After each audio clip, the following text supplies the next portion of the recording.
আসসালামু আলাইকুম রহমতুল্লাহি ওবরকাতুহু।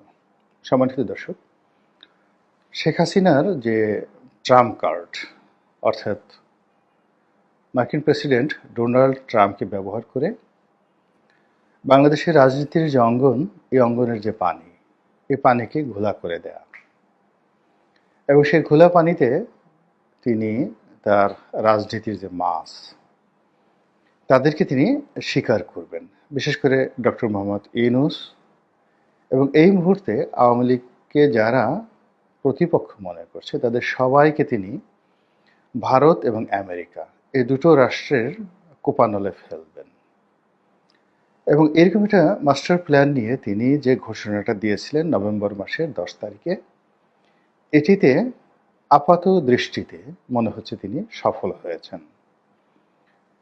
এই যে নূর হোসেন দিবসকে কেন্দ্র করে সাবেক প্রধানমন্ত্রী শেখ হাসিনার যেটা কল রেকর্ড, এটি নিয়ে মূলত বাংলাদেশে ভীষণ রকম তোলপাড় শুরু হয়েছে। অনেকে বলার চেষ্টা করছেন যে এটা একেবারে একটা কথার কথা, তিনি জাস্ট একটা টোক্কা দিলেন, কেউ বললেন যে এই কাজটা তার করা ঠিক হয়নি।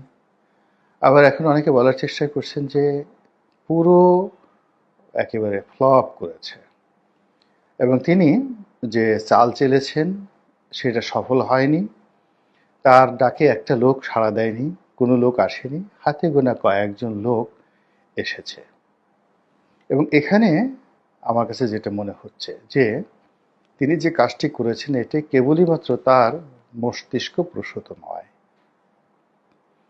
তার এই যে 10ই নভেম্বর নূর হোসেন দিবসে তিনি যেটি করার চেষ্টা করেছেন, তার কল রেকর্ড, কথাবার্তা, কল রেকর্ড ফার্স্ট, এবং পরবর্তীতে যে নাটকগুলো রাজপথে হয়েছে এবং যে ঘটনাগুলো রাজপথে ঘটেছে, এগুলো আবার সময় মতো একেবারে ঝড়ের গতিতে বাংলাদেশ থেকে দিল্লি, দিল্লি থেকে একেবারে হোয়াইট হাউস, হোয়াইট হাউস থেকে ট্রাম্পের যে কার্যালয়, সেই পর্যন্ত পৌঁছে দিতে 1 ঘন্টার বেশি সময় লাগেনি।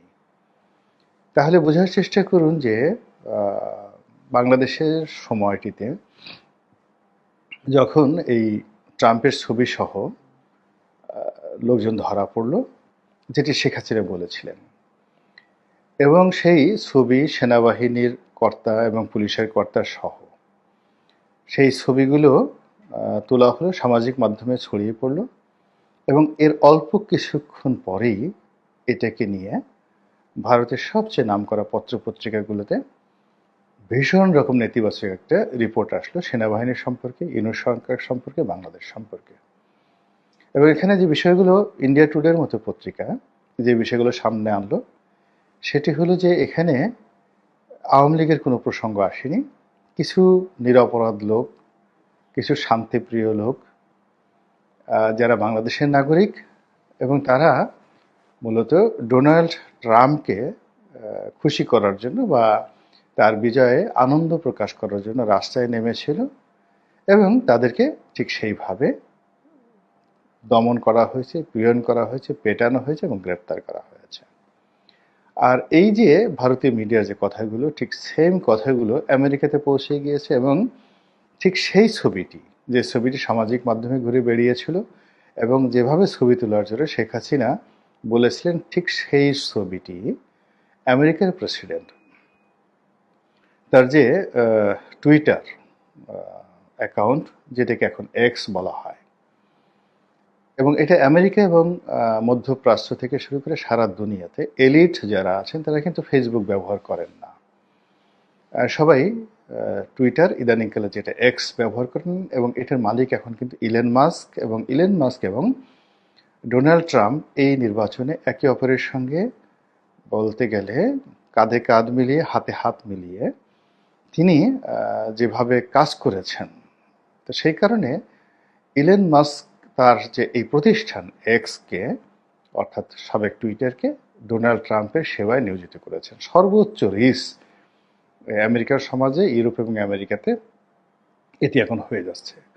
তো সেই এক্সে ডোনাল্ড ট্রাম্প যেটি করলেন, তিনি এই ছবিটিকে উদ্দেশ্য করে এবং বাংলাদেশের যে 10 তারিখের ঘটনাকে কেন্দ্র করে ঠিক ভারতীয় পত্রপত্রিকার ভাষায় হুবহু একটা তিনি সেই টুইট করলেন এবং সেখানে তিনি বললেন যে শেখ হাসিনার অবর্তমানে বাংলাদেশে কি হচ্ছে। সরি। তো শেখ হাসিনার অবর্তমানে বাংলাদেশে কি হচ্ছে, এটা হলো প্রথম। 2 নম্বর হলো যে কিছু মানুষকে সেনাবাহিনী, আবার বলছি সেনাবাহিনী এবং পুলিশ গ্রেপ্তার করেছে। তাদের অপরাধ, তারা ট্রাম্পকে সমর্থন করে। তারপর তিনি বলেছেন বাংলাদেশ আসলে কোন দিকে যাচ্ছে। বোঝার চেষ্টা করুন, যারা এতদিন যাবৎ বলার চেষ্টা করছিলেন যে আমেরিকার নীতি পরিবর্তন হয় না, সেটা ট্রাম্প আসলেও যা, বাইডেন আসলেও তা, বাংলাদেশের ব্যাপারে নাক গলানোর সময় তাদের নেই এবং কোনো অবস্থাতে ট্রাম্প এই শেখ হাসিনাকে নিয়ে, বাংলাদেশকে নিয়ে মাথা ঘামাবেন না এবং বাংলাদেশের নাম তিনি জানেন কিনা, শেখ হাসিনার নাম তিনি জানেন কিনা, বা মানচিত্রে বাংলাদেশের যে মানচিত্রের যে জায়গাটুকু রয়েছে বিশ্ব মানচিত্রে, এটি যদি ডোনাল্ড ট্রাম্পকে বলা হয় তিনি সেটা খুঁজে বের করতে পারবেন না। কিন্তু ওনার এই যে পরপর দুটো যাকে বলা হয় টুইট, প্রথমটি তিনি দিলেন তার নির্বাচনের আগে, সংখ্যালঘু নির্যাতন হচ্ছে বাংলাদেশে, এটাকে নিয়ে তিনি একেবারে বাংলাদেশকে ধুয়ে মুছে ছারখার করে দিলেন, 14 গোষ্ঠী উদ্ধার করে দিলেন। দ্বিতীয় যে ঘটনাটি তিনি ঘটালেন এটি হলো একেবারে শেখ হাসিনার নাম মেনশন করে, যে in absent of Sheikh Hasina, Sheikh হাসিনার অবর্তমানে। ইট মিনস যে শেখ হাসিনার যে ক্ষমতা, মানে সাবেক প্রধানমন্ত্রী নয়, প্রধানমন্ত্রী হিসেবে তাকে এই দেশ থেকে এক্সাইল করে দেওয়া হয়েছে এবং তিনি এই যে বাংলাদেশে নেই, তার এই অবর্তমানে দেশ কিভাবে চলছে, এখানে তার এই বক্তব্যের ভিন্নতর ব্যাখ্যার কোনো রকম সুযোগ নেই। অর্থাৎ ভারত যেটি বলেছে যে ভারত শেখ হাসিনাকে সাবেক প্রধানমন্ত্রী মনে করে, এটি কৌশলগত কারণে, কূটনৈতিক কারণে ভারত বলেছে। কিন্তু ডোনাল্ড ট্রাম্পের এই বক্তব্যটা যদি বিশ্লেষণ করেন তাহলে তিনি বলতে পারতেন যে শেখ হাসিনার লোকজনের উপর কেন নির্যাতন করা হচ্ছে, বিরোধী রাজনৈতিক মত এবং পথকে কেন দমন করা হচ্ছে, কিন্তু সেটা না বলে তিনি বলছেন যে শেখ হাসিনার অবর্তমানে বা শেখ হাসিনার অনুপস্থিতিতে কি করা হচ্ছে। ইট মিনস শেখ হাসিনার হাতে একটা ক্ষমতা আছে, তিনি কর্তা, এবং যে কোনো কারণে সেই কর্তা তার কর্তৃত্ব নিয়ে দূরে আছেন অথবা তাকে দূরে ঠেলে দেওয়া হয়েছে। এবং এই যে তার যে দূরে চলে যাওয়া বা ঠেলে দেওয়া, এর ফলে যে অরাজকতা তৈরি হয়েছে, যে নৈরাজ্য তৈরি হয়েছে, যে অস্থিরতা তৈরি হয়েছে, এটি মিস্টার ডোনাল্ড ট্রাম্প একেবারে স্পষ্টভাবে বুঝাতে চাচ্ছে যে তিনি শেখ হাসিনার পদ, পদবি এবং এক্সাইল পুরো বিষয়টি সম্পর্কে তিনি ওয়াকিবহাল এবং বাংলাদেশ সম্পর্কে তিনি যা কিছু জানেন স্পষ্টভাবে জানেন। 2 নম্বর হলো যে আওয়ামী লীগ এবং ডোনাল্ড ট্রাম্প এবং মিস্টার মোদি, এই তিনটি ত্রিভুজ একত্র হয়ে গিয়েছে। কাজে আমরা যারা ঘুমাতে চাই, এটা আমাদের ব্যক্তিগত বিষয়, আমরা কিভাবে ঘুমাবো, আমরা আমেরিকার এই হুমকি ধামকিকে অ্যাভয়েড করতে চাই, সেটা আমাদের বিষয়।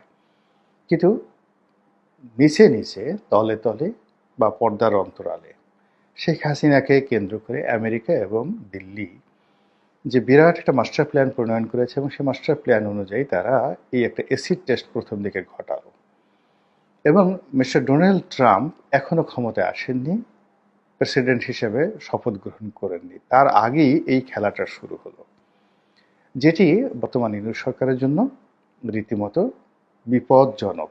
আমি শুধু বিপজ্জনক বলবো না, ইউনিট সরকারের সঙ্গে যারা সম্পৃক্ত রয়েছেন, তারা এই আন্দোলনের সঙ্গে যারা সম্পৃক্ত রয়েছেন, আপনি দেখুন যে আমি নিজে যে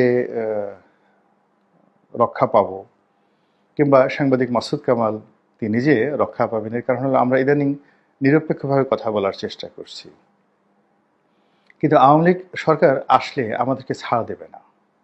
প্রথমেই বলবে ওই যে মাসুদ কামাল যে শেখ হাসিনাকে মাল বলেছিলেন, বা আমি যে শেখ হাসিনার বিরুদ্ধে লেখা লিখেছি, তাকে টিটকারি করেছি, তার শাসনামলের সমালোচনা করেছি, ওইগুলো অতীতের কর্মকাণ্ডগুলো সামনে এনে আমাদেরকেও কিন্তু অপদস্থ করা হবে। আমরা যে এখন নিরপেক্ষভাবে কথা বলছি বা এই সময়টাতে ঝুঁকি নিচ্ছি, কয়েকজনই তো, এই বাংলাদেশে আমি আছি, দেশের বাইরে মুফাসসিল ইসলাম আছেন, উনি বলছেন, আর এই মাসুদ কামাল সাহেব আছেন। আর অন্যদিকে নিরপেক্ষভাবে কথা বলছেন অনেকটা প্রো বিএনপি, কিন্তু বিএনপিকে সাপোর্ট করলেও তিনি বাস্তব জিনিসগুলো বলছেন, সেটা হলো সাংবাদিক শাহেদ আলম। তিনিও মোটামুটি নিরপেক্ষভাবে বলার চেষ্টা করেন, কিন্তু তিনি আওয়ামী লীগের পুনর্বাসন থেকে শুরু করে অন্য যে বিষয়গুলো রয়েছে রাজনীতি, এই বিষয়গুলোতে উনি ওনার মতামত প্রকাশ করেন।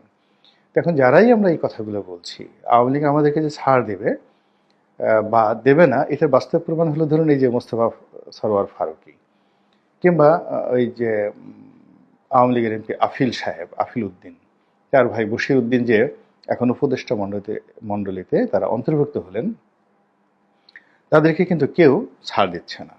ফলে এই যে এখন যা কিছু হচ্ছে, এটা যে কোনো মূল্যে আমরা এই যে সমালোচনা করছি মূলত এই সরকারকে সতর্ক করার জন্য এবং এই সরকারকে স্ট্যাবল করার জন্য, এবং এই সরকার যেন ক্ষমতায় টিকে থাকতে পারে এবং তারা ভালো ভালো কাজ করতে পারে। কিন্তু তারা না করে অনেকগুলো অনাহত বিষয়, অনেকগুলো অনাহত বিতর্ক এবং যাকে বলা হয় অপ্রয়োজনীয় বিষয়াদি নিয়ে এই সরকার খুব ব্যস্ত হয়ে পড়েছে। সরকার যদি এই যে ধরুন শেখ হাসিনা একটা ঘোষণা দিয়েছে, এমনি তো আমরা যারা সাধারণ মানুষ খুব অল্প বুদ্ধি, আমরাই বুঝতে পেরেছিলাম যে এটা শেখ হাসিনা একটা ডাব্বা দিচ্ছেন। আওয়ামী লীগের কোনো নেতাকর্মী একেবারে পুরো মাঠ যদি খালি করে দেওয়া হতো তবু তারা আসতো না। এবং ট্রাম্পেরকে নিয়ে যে ৩-৪ জনকে গ্রেপ্তার করা হয়েছে বা ১০-১২ জনকে গ্রেপ্তার করা হয়েছে, এরকম যদি মাঠ খালি করে দেওয়া হতো তাহলে হয়তো ১০০ জন লোক মিছিল করতো, নট মোর দ্যান দ্যাট। তাদেরকে কোনো গ্রেপ্তার করার দরকার ছিল না। কিন্তু দেখা